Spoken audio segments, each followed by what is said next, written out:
Hi everyone, welcome to this week's gossip column.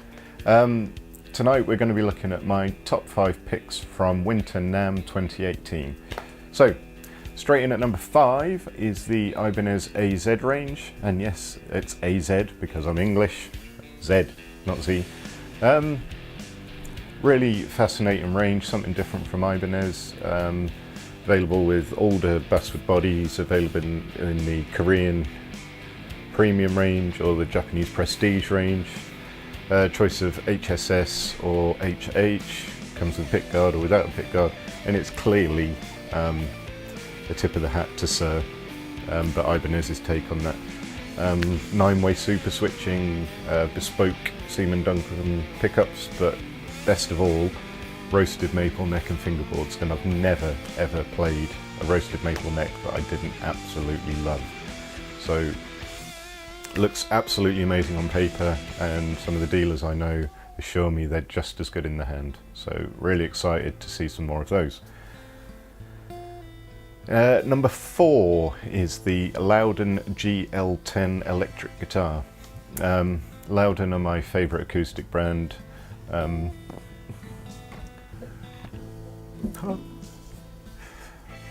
Absolutely stunning guitars.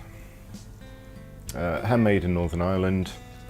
They probably make 1,000 guitars a year, so pretty small numbers still. This is quite an old one, this was from 1991. So George, if you're watching this, favourite acoustic brand, if you want to send me a GL10 to try, I'd love to, help you out there. So it's a twin humbucker design, 2 Lola Imperial humbuckers, 3-piece body. You've got 2 choices for the centre piece of either maple or rosewood, and for the top you can have walnut, Tasmanian blackwood or koa. 5-piece neck, again you've got a choice, you can have maple with rosewood stringers or mahogany with rosewood stringers. If they play and sound anywhere as nice as their acoustic guitars, it's going to be absolutely amazing. Expected to price from $2,995 upwards, so up there with PRS, Nags. Patrick James Eggle is probably their biggest competitor over here in Britain. Oh, I didn't mention, there's no finish, it's just a natural oil finish across the body, so it should feel very organic, very smooth, and absolutely wonderful, I'm sure. So really excited to see some more of that. Number 3, the orange Brent Hinds Terra 15. They released the Rocker Terra and the Brent Hinds Terra at the same time. The Brent Hinds is only £20 more at £569, but oh my god, that thing has got some serious balls going on. The Rocker Terra sounds great, there's nothing wrong with it, but just for that extra punch in the chest on the drive channel, I believe the natural channel's voiced the same, but the drive channel is just phenomenal.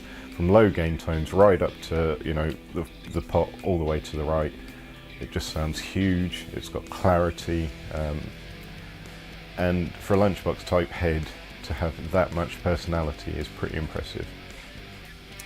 Number 2, the Line 6 HX. It's all the effects from Helix, so really high quality, well regarded effects, but they've thrown away the cab models, they've thrown away the amp models. For some reason they've thrown away the expression pedal, which could have been useful in an effects package, but you can run it all in front of the amp. You can run it in 4-cable method. You could use something like a gig rig humdinger and use 2 amps with a 5-cable method for a wet dry rig, and at £550 it's looking pretty promising for somebody who just wants a nice, compact, versatile pedal board that they can use with their existing amps, without any of the bells and whistles that you normally get in an amp modeler. So yeah, looks good. And last but not least is what I really hope is a return to form for Marshall. They released 16 new amps this year at NAMM. most of them with the new DSL range. I think there's 11 variants in that. But the one I'm really excited about is the Origin series. For years I've been saying I want something that's got that bass Marshall tone that can do beautiful mid-push cleans, or that slight crunch that you can only get from Marshall, or the full-blown punch in the chest roar that you can only get from a 4-input Marshall. But with modern features like an effect sweep, like power scaling, and it looks like this is it. It's got a three-position attenuator, so on the 50 watt you can have 50 watts, 10 watts, 1 watt. The 20 watt is the one I'm looking at, and it's 20 watts full. I forget what the middle position is, but it's half a watt on the low power setting, so it really is giggable for living room. I'm not going to say bedroom, because half a watt through a decent cab will still be bloody loud. But crucially, it's got EL34 valves, even in the 20 watt, which is the right choice. And street price for the 20 watt head is £459, so that's less than the Orange, that's less than the PRS MT15, that's less than the 6505 mini head, it's less than whatever the Hughes and Kettner is this week. So really, really competitively priced. One sound, but the perfect Marshall sound. It's even got a tilt control. So on a 4-hole Marshall, you have to jumper the channels and then blend the 2 volume controls. This has got a pan pot to go from the normal channel to the bright channel and anywhere in between. The sound clips I've heard sound fantastic. So, yep, they're my top 5 from NAMM, the products I'm most excited about. There's been some other things, again, I think I briefly mentioned the PRS MT15. Didn't quite make the top 5 for me because it's not my kind of amp, but I've got to give it a mention because £499, a brilliant American voiced high gain metal amp. Again, the sound clips are absolutely phenomenal, and crucially it's got 6 L6 power tubes. So many lunchbox heads have EL84s, but PRS and Marshall have chosen to go for the big bottles, and it really does make a difference. So part 2 of this video will come out in 2 weeks, because next week I've got a Q&A session. First Tuesday of every month is Q&A, so we'll have my top 5 NAMM flops in 2 weeks time. So come back on Friday, I've got a world exclusive review of this,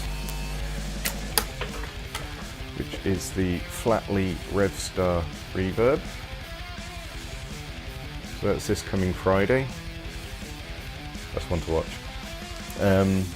Next Tuesday will be Q&A, and then we'll just keep them coming every Tuesday for the gossip column, every Friday for a piece of new music, a gear review, a demo, like the main video. So yeah, until then, take care, and I'll see you next time.